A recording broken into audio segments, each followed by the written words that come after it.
Life is too short, so don't waste it. Don't take it seriously, but at the moment, I want to grab your shoulders and shake the hell out of you. But I suspect you are still pulling your blankets over you to sleep a little bit longer through life. Well, I don't know if I should call it news or a report, because I'm sure you've heard it before, but maybe, and I'm just saying maybe, this is the time it's dawning on you, and you are starting to make some real changes in your life. Because life is darn short. I will tell you about an epilogue that will open your eyes to the fact that life is short.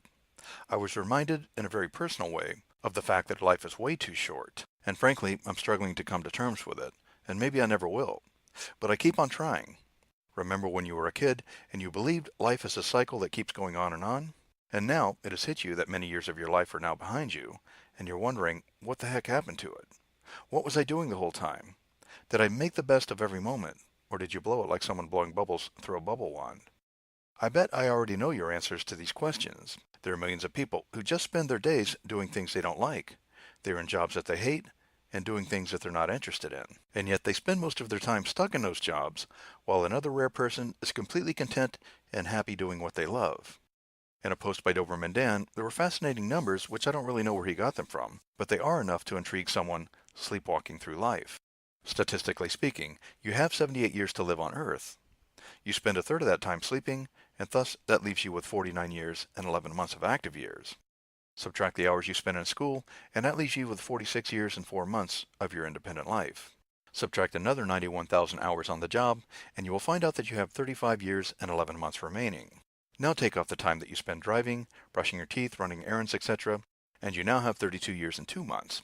Subtract the time you spend drinking, shopping, and eating, etc., and you have 25 years and 10 months left. Subtract the time you spend doing chores, and you're now down to 20 years and 1 month. Subtract taking care of family and kids, along with video games, watching TV, and wasting time on the internet, and you now have 9 years and 6 months of your life remaining. You have 78 years on the planet, if you're lucky, and only 9 years are what you have for yourself. Now you get me? Life is way too short. Life is too short to allow fear to rule you. Open your arms, mind, and heart to new people and things, especially if you want to make your 78 years on this planet enjoyable and worthwhile. Life is too short to be unfit and unhealthy. Get moving, get active, stop eating crap foods, if you want to make it to 78 years, enjoying every moment of it. Life is too short to live with regrets, just as it's too short to imagine and dream about your glory days. You can't open the next chapter of your life if you're stuck replaying the last one. Life is too short to hold on to negative thoughts, but it is true that negative thoughts creep into our mind.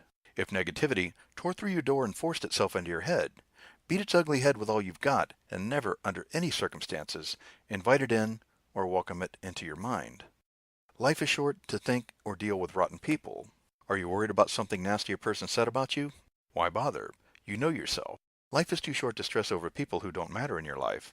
Cut yourself off from such people. Life is too short to compete with your neighbors. Do you care about your neighbor's new car or the number of TVs that they have? Come on, you have more important things to care about. Don't be that petty thinking person worrying about irrelevant things that your neighbor blew money on today. Life is too short to be poor. Yeah, you might have been born into a low-income family, and that's not your fault. But you need to organize your life and get started somewhere. There comes a time when your finances are what you make of them. Poverty is not noble. Poverty is like a chain tied around your throat, and every time you want to live the life that you want, it wraps itself tighter around you in layers of anxiety and stress. If you don't have the finances that you need, then get busy looking for ways to earn that money. And yes, I do believe that there is space for anyone in internet marketing, and that you can go from rags to riches in a short amount of time.